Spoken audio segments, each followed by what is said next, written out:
Once again, welcome to all of you in my YouTube channel. You are watching your favorite channel English by Chandan Yadav. Today, we will discuss the next uh, classes of practice of preposition chapter. ये हमारा जो आज का lectures है, it is based on different type of preposition. In this video, we will discuss some different types of preposition. Without any delay, we will start our today class. This video is very beneficial for you if you want to take advantage of grammar English and you have to improve your skills. You have to watch every videos in a sequentially manner. First you go and subscribe this channel, and this videos is very effective for you. You can share it. Okay, let's start our today class. The first question is, the team will stay at Delhi dash a week next month. अब हम देख रहे हैं कि ये week क्या है. ये a week जो लिखा हुआ है, it is a duration. A week is a duration. एक duration है. ठीक है. अब हमारे पास जो प्रीपोजिशन फिल करने हैं, there are 4 options for this question: on, for, in and during. There are the 4 options we have to fill for preposition of week. So we'll take 2 sentences for to fill these options. The first sentence is, he has been ill dash last month. Okay, it is the first question. Now the second question is, he has been ill dash the last month. Here are the 2 examples for you so that we will take a proper option from those options. So first, here is the last month. Last month is a point, and the last month is a duration. हमारे पास देख रहे हैं कि जो last month लिखा हुआ है और द लास्ट मंथ लिखा हुआ है. यहाँ पे हमने लास्ट मंथ लिखा हुआ है तो विदाउट किसी प्रीपोजिशन का हमने लिखा, सॉरी, विदाउट किसी हमने डिटरमिनर का लिखा हुआ है. लेकिन जब हमने लास्ट मंथ लिखा हुआ है उससे पहले हमने द डिटरमिनर का यूज किया हुआ है. तो जब भी किसी मंथ नेम से पहले, किसी वीक नेम से पहले या किसी ईयर नेम से पहले अगर हम आर्टिकल लगाएंगे तो हम ध्यान रखेंगे वो ड्यूरेशन हो जाती है. ठीक है, और ड्यूरेशन जो भी रहेगी उसे बिना डिटरमिनर के हम लिख नहीं पाएंगे. तो यहाँ पर हमने डिटरमिनर लिखा हुआ है और यहाँ पर हमने क्या लिखा है, लास्ट मंथ. तो लास्ट मंथ जो लिखा हुआ है बिना डिटरमिनर के है, तो ये पॉइंट है और ये ड्यूरेशन है. ठीक है, अब हमें पता है कि जो पॉइंट है उसकी प्रीपोजिशन क्या होती है, सिंस. जो पॉइंट की प्रीपोजिशन होती है वो सिंस, और हमें पता है कि जो ड्यूरेशन की प्रीपोजिशन होती है फॉर. अगर आपने प्रेजेंट परफेक्ट कॉन्टिन्यूअस पढ़ा होगा, मेरा लेक्चर देखा है, तो सबने जिक्र किया कि पॉइंट की जो प्रीपोजिशन होती है वो सिंस होती है और जो ड्यूरेशन की प्रीपोजिशन होती है फॉर. तो यहाँ पर हम फॉर भरेंगे. ठीक है, तो ये बात आप ध्यान रखेंगे कि लास्ट मंथ लिखने से, द लास्ट मंथ लिखने से वो क्या चीज़ आती है, ये पॉइंट जाती है. पॉइंट का मतलब वो पिछला मंथ. लेकिन जब हम द लास्ट में लिखेंगे ड्यूरेशन, है ना, तो उसमें जो ड्यूरेशन होगा तो उसमें हम किसी पर्टिकुलर डे की बात, जो ड्यूरेशन जितना दिन चला है उसकी हम बात कर रहे हैं. तो ये मतलब ध्यान रखेंगे कि पॉइंट की प्रीपोजिशन सिंस होती है और ड्यूरेशन की प्रीपोजिशन फॉर होती है. ठीक, अब ये मतलब ध्यान रखेंगे, अगर हम ए एन लिख रहे हैं तो आपको ये पता है कि ए एन की जो वीकर फॉर्म होती है वो 1 होती है. ठीक है, तो यहाँ पे भले द लिखिए, लेकिन अगर हम चाहें तो यहाँ पे अगर ए एन भी लिखेंगे, द आर्टिकल को हटा दें, है ना, यहाँ पे ए एन का भी यूज कर लें, तो भी यहाँ की जो प्रीपोजिशन हम यूज करेंगे वो फॉर ही होगी, क्योंकि ये ड्यूरेशन है. ठीक है, और ड्यूरेशन की प्रीपोजिशन फॉर होती है. तो जो हमारा क्वेश्चन है, द टीम विल स्टे, ना, टीम स्टे करेगी at Delhi that's a week. अब ध्यान रखेंगे, जो अगर हमें वाले यहाँ पे अ वीक लिखा हुआ है और वीक हमने क्या है, ये ड्यूरेशन है. तो जब भी हम ड्यूरेशन फाइंड आउट करते हैं, ठीक है, जब भी हमें ड्यूरेशन फाइंड आउट करना है तो ध्यान रखेंगे वहां से हम किसका रिप्लाई लेंगे, या तो हाउ लॉन्ग का या व्हेन का. ठीक है, अगर हमें ड्यूरेशन फाइंड आउट करनी है, ठीक है, अगर हमें ड्यूरेशन फाइंड आउट करनी है तो हम यहाँ से 2 चीज बोलेंगे, एक हाउ लॉन्ग को और एक व्हेन को. जो हाउ लॉन्ग लेंगे, ठीक है, हाउ लॉन्ग का जो रिप्लाई होगा वो होगा यहाँ पे, अगर हमें ड्यूरेशन लेनी है तो अगर हाउ लॉन्ग का रिप्लाई है तो फॉर का यूज करेंगे, और अगर व्हेन का रिप्लाई होगा, ठीक है, अगर व्हेन का रिप्लाई होगा तो ध्यान रखेंगे जब हम ड्यूरेशन जब फाइंड आउट करते हैं और जो व्हेन का रिप्लाई होता है तो वो भले ही वो ड्यूरेशन होता है, लेकिन ध्यान रखेंगे वो ड्यूरेशन क्या हो जाती है, वो पॉइंट हो जाती है. ठीक है, वो पॉइंट रहती है। तो हम देख रहे हैं कि यहाँ पे वो किसका यूज हमें करना है, the team will stay, team stay करेगी। हाउ लॉन्ग, कितने समय तक स्टे करेगी, तो 1 हफ्ते तक।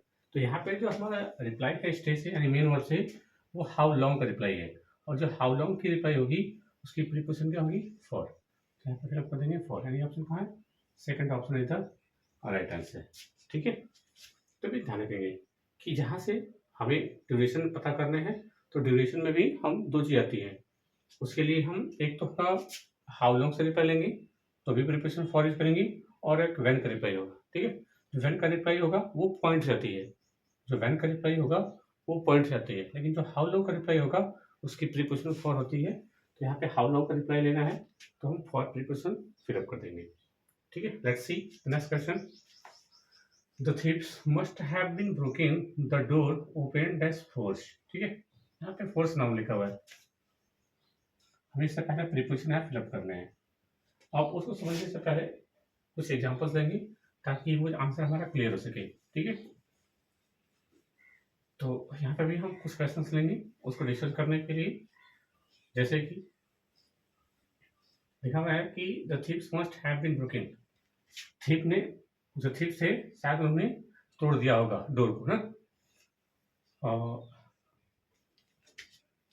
तो अब हमारा जो क्वेश्चन है, तो उन्होंने, अगर मैं बोलूँ कि उन्होंने तोड़ दिया था, कैसे, हाउ। ठीक है ना, कैसे उन्होंने तोड़ दिया था। तो हम देखते हैं कि जो हमें रिप्लाई लेने हैं, अगर हमें हाउ का रिप्लाई लेना है, तो हाउ की जो रिप्लाई होती है, एक होती है बाय प्रीपोजिशन से, ठीक है, और एक जो प्रीपोजिशन होती है वो विद। ठीक है, अगर हमें हाउ से रिप्लाई लेना है तो 2 चीजें निकल के सामने आएगी, एक बाय प्रीपोजिशन, एक विद प्रीपोजिशन। ठीक है, जो विद प्रीपोजिशन होती है ध्यान रखेंगे, तो ये जो हमारी प्रीपोजिशन विद प्रीपोजिशन होती है, जो जैसे कि हम किसी इंस्ट्रूमेंट के लिए, ठीक है, जैसे हम कोई काम किसी इंस्ट्रूमेंट से करते हैं, तो उसके लिए हम विद प्रीपोजिशन का यूज करेंगे। जिस हम कोई काम कर रहे हैं तो उसमें हमें जिस इंस्ट्रूमेंट की नेसेसिटी हो उसके लिए हम विद प्रीपोजिशन का यूज करेंगे।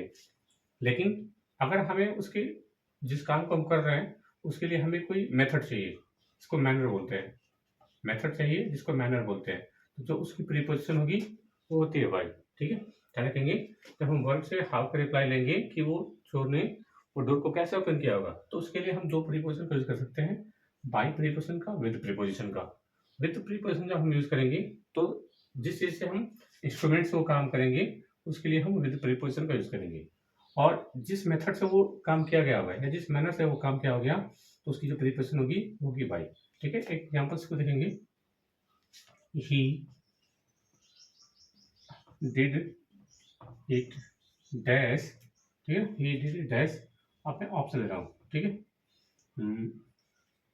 सॉरी, बाई,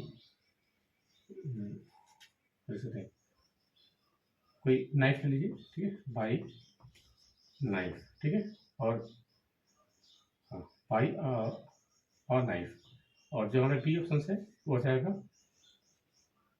सही,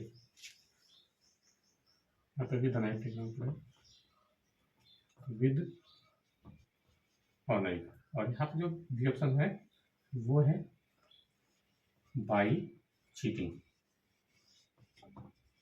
ठीक है, 2 ऑप्शन है, तो हमें ये 2 ऑप्शन फिलअप करने हैं। ठीक है, क्या लिखा है, ही डिड इट, उसने ये काम किया। ठीक है, हाउ कैसे किया, तो क्या वो चाकू से किया या चीटिंग के जरिए किया। ठीक है, तो आप ध्यान रखेंगे कि जब भी हम अगर ये काम कोई मेथड से करेंगे तो उसके काम मेथड से क्या होगा, तो मेथड से क्या होगा, तो हम बाई प्रीपोजिशन का यूज करेंगे। ठीक है, और अगर उसने कुछ इंस्ट्रूमेंट से क्या होगा, कोई काम चम्मच से, उसके बाद नाइफ से, सावर तलवार से, तो उसके लिए हम ये प्रीपोजिशन फ्रेज का यूज करेंगे।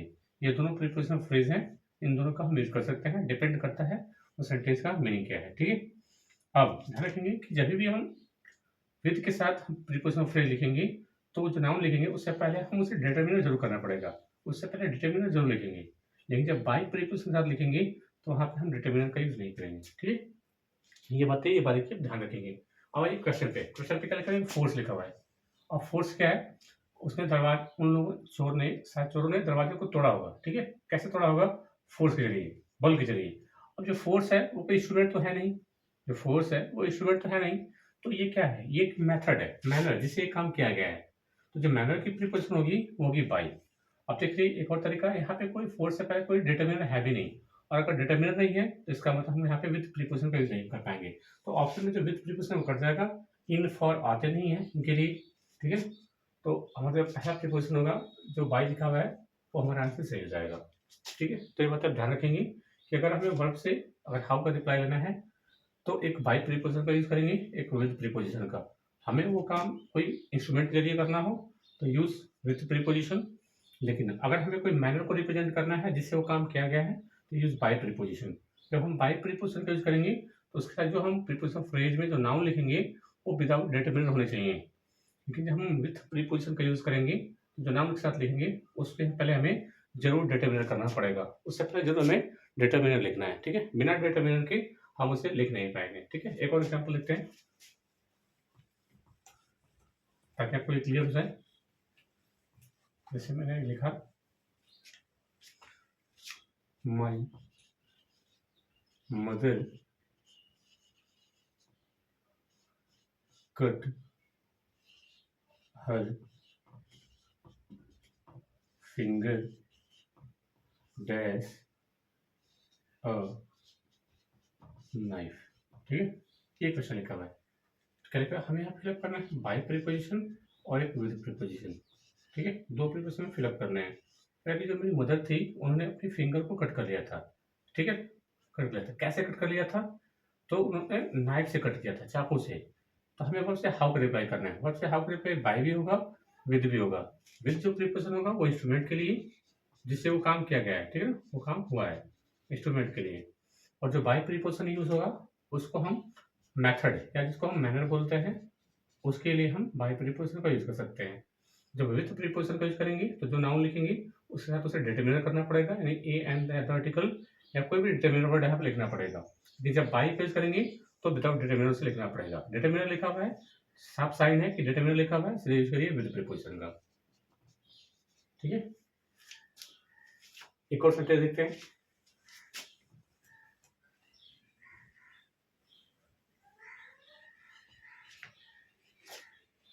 He solved all questions. He solved all the questions. He solved all the questions. Dash his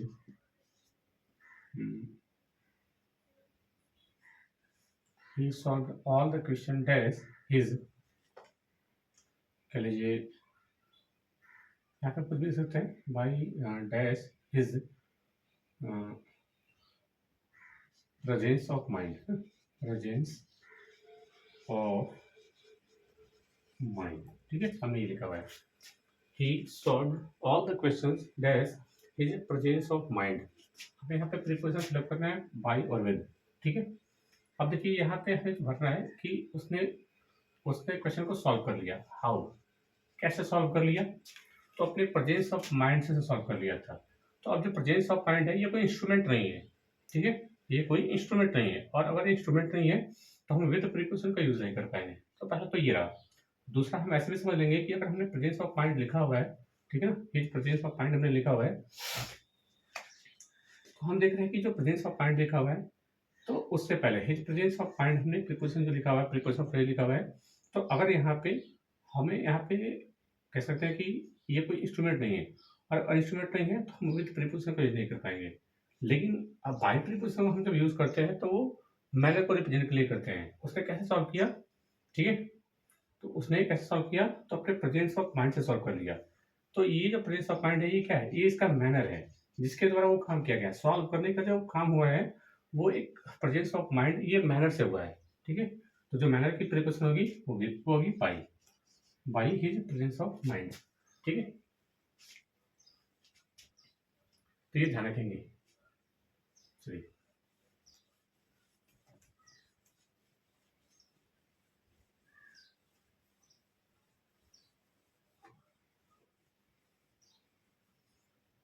इसको फिर देखेंगे, जिससे वो क्वेश्चन था वहाँ पे हिज देखेंगे ध्यान से।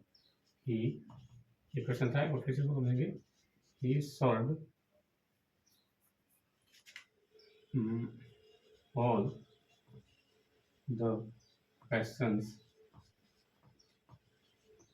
dash presence of mind, presence of mind, यानी कि वहाँ पे जो हिज था, वहाँ पे जो हमने हिज लिखा हुआ था वो क्या है, वो एज ए डिटरमिनेंट का भी काम करता है, तो वहाँ डिटरमिनेंट नहीं रहेगा। ठीक है, तो अब हम देखना है कि प्रेजेंस ऑफ माइंड से यूज किया उसने। ठीक है, हमें बाई और विथ प्रीपोजिशन फिलअप करना है, बाई और विथ प्रीपोजिशन फिलअप करना है। ठीक है, तो अब हम देख रहे हैं कि उसे सॉल्व किया था, हाउ, कैसे सॉल्व किया था, तो प्रेजेंस ऑफ माइंड से सॉल्व किया था।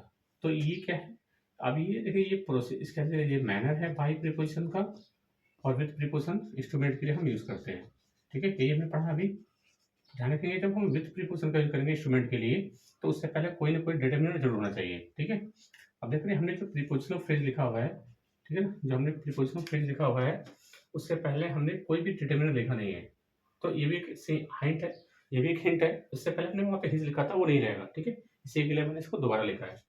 तो यहाँ पे कोई डिटरमिनेंट नहीं है, और डिटरमिनेंट नहीं है तो विथ प्रीपोजिशन नहीं आएगा, बाई प्रीपोजिशन आएगा, वही यहाँ पे फिलअप कर देंगे। ठीक है, और हमारे क्वेश्चन में भी ये लिखा हुआ है, फोर्स लिखा हुआ है, और फोर्स लिखा हुआ है तो इससे पहले कोई डिटरमिनेंट नहीं है, और अगर डिटरमिनेंट नहीं है तो हम बाई प्रीपोजिशन का यूज करेंगे, क्योंकि बाई डिनोट टू मैथड, ये मैथड को डिनोट करती है।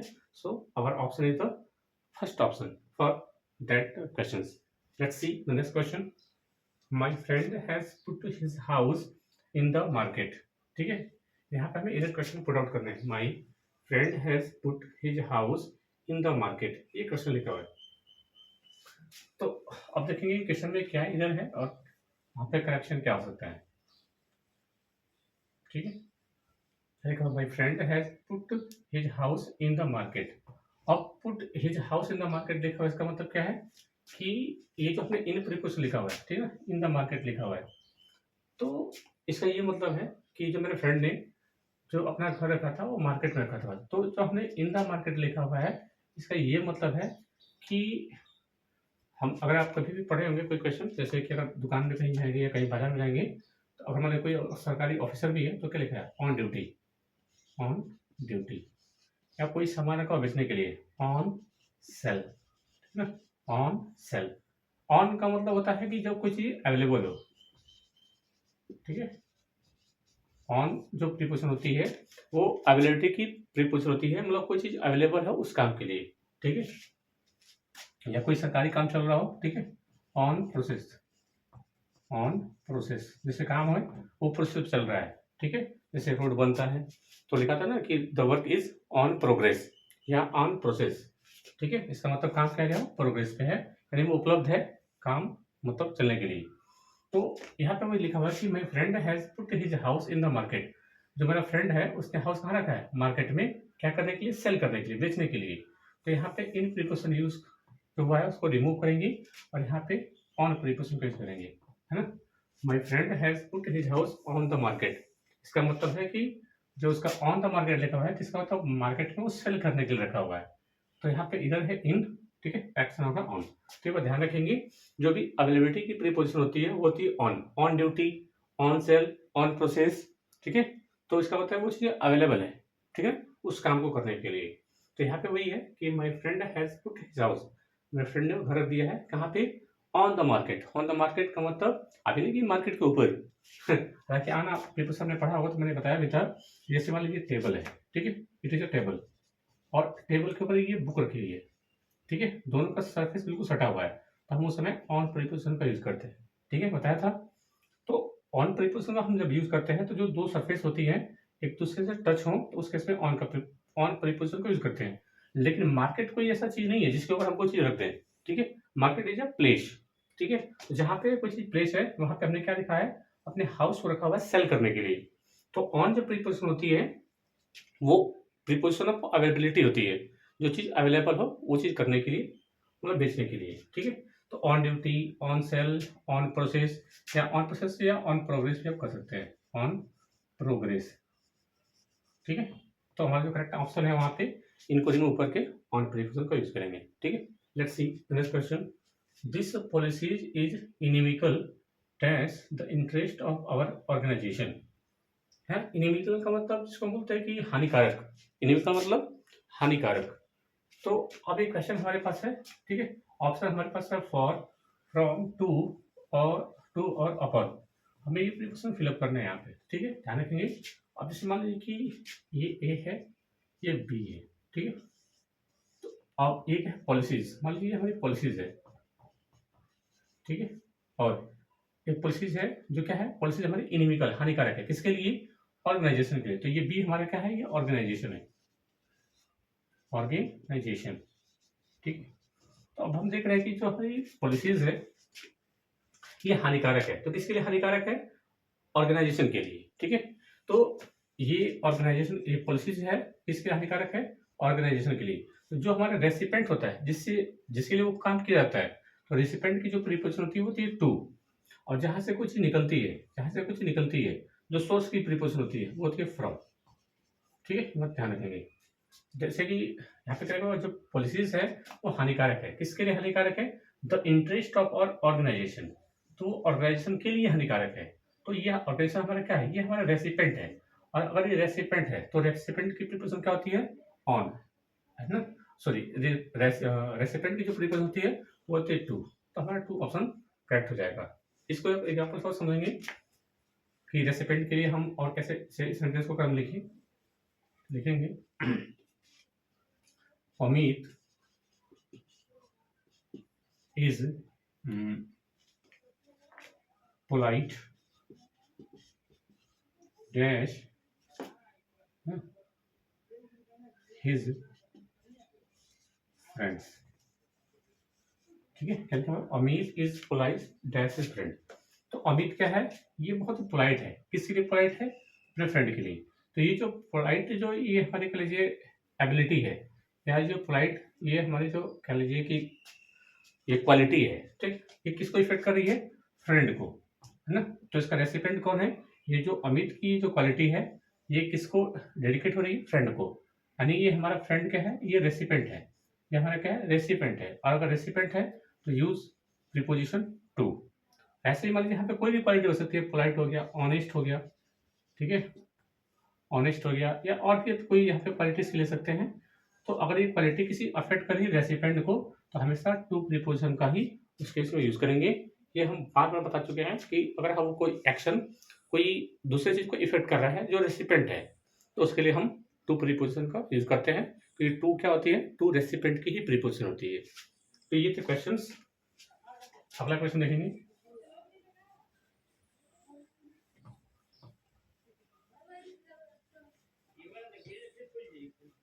क्वेश्चन है पहला,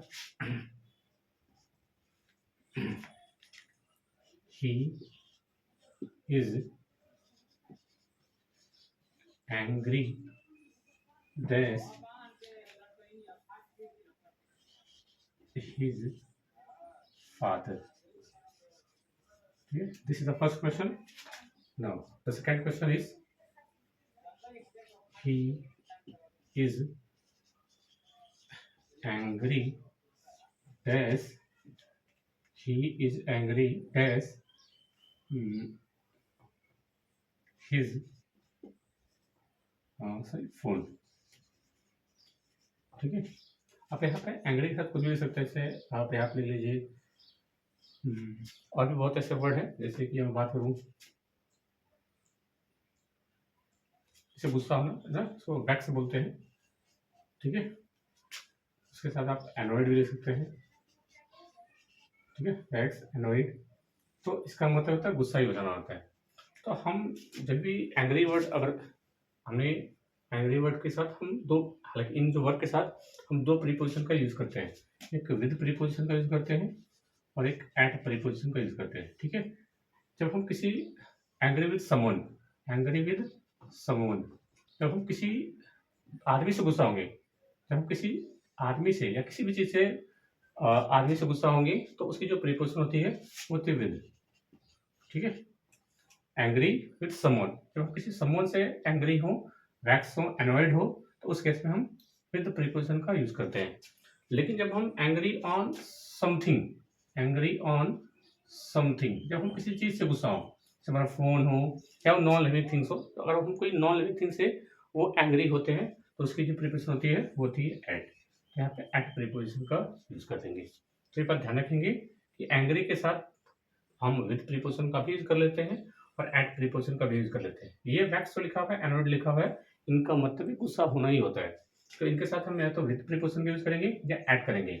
जब एंग्री ऑन समथिंग होगा केस, तो use with preposition, and angry on something, angry on something, तो हम एट प्रीपोजिशन का यूज करेंगे। तो ये थे हमारे आज के क्वेश्चन। याद रखेंगे, एंग्री के साथ हम विद का भी यूज करते हैं और एट प्रीपोजिशन का भी। जब कोई समवन किसी आदमी से गुस्सा हो तो विद प्रीपोजिशन का, और किसी चीज से गुस्सा हो तो हम एट प्रीपोजिशन का यूज करेंगे। तो ये क्वेश्चन थे जो प्रीपोजिशन के अलग अलग टाइप्स के जो यूजेस हैं प्रीपोजिशन के, उनके एक्शन को हमने यहाँ पे डिफाइन किया कि किस केस में उनकी क्या क्या प्रोबेबिलिटी हो सकती है और हम उनको कैसे इंप्लीमेंट कर सकते हैं सेंटेंस में। डिपेंड करता है कॉन्टेक्स्ट के ऊपर, कॉन्टेक्स्ट वहाँ पे क्या है। तो ये सारी प्रैक्टिस जो प्रीपोजिशन चल रही है, ये आपके जो कह सकते हैं स्किल्स है, उसको काफ़ी इंप्रूव करने के लिए हम यहाँ से डील कर रहे हैं। बहुत सारे अभी लेक्चर्स और आने बाकी हैं प्रीपोजिशन के, बहुत इसे थोड़ा लंबा लेके जाएंगे, डीप में समझेंगे, ताकि आपको कोई भी कॉन्सेप्ट जो है परेशान ना कर सके। चाहे आप कॉम्पिटिटिव एग्जाम के कह लीजिए कि एसएससी के, बैंकिंग के, रेलवे के, पुलिस के, या कोई भी अदर बड़ी जॉब की तैयारी कर रहे हो, या कोई आप इंस्टीट्यूशन 9, 10, 8 7 में पढ़ रहे हो, तो ये वीडियोस आपके लिए बहुत हेल्पफुल है। आपके बुक्स में जो चीज़ें नहीं होंगी वो चीज़ें आपको यहाँ से मिलेंगी। डिपेंड करता है बस आपका वो डेडिकेशन कितना है। सीखने का डेडिकेशन है, आप लगातार क्लास को अटेंड करेंगे तो आपको इसका काफ़ी इम्पैक्ट दिखेगा अपने नॉलेज के ऊपर, और आपको भी लगेगा, यकीन होगा कि why I choose this channel. तो आपको लगेगा कि मैंने इस चैनल को चूज़ क्यों किया था, तो आपको उसकी क्वालिटी समझ में आएगी। ठीक है, तो बस आज के लिए इतना ही। वीडियो अच्छा लगा हो तो शेयर जरूर करेंगे, और अपने कमेंट्स बॉक्स में आपके जो भी कह सकते हैं कि लगा क्लास देखने के बाद जो डाउट्स आए होंगे वो आप भेज सकते हैं। मिलते हैं नेक्स्ट वीडियो में। आज के लिए इतना ही।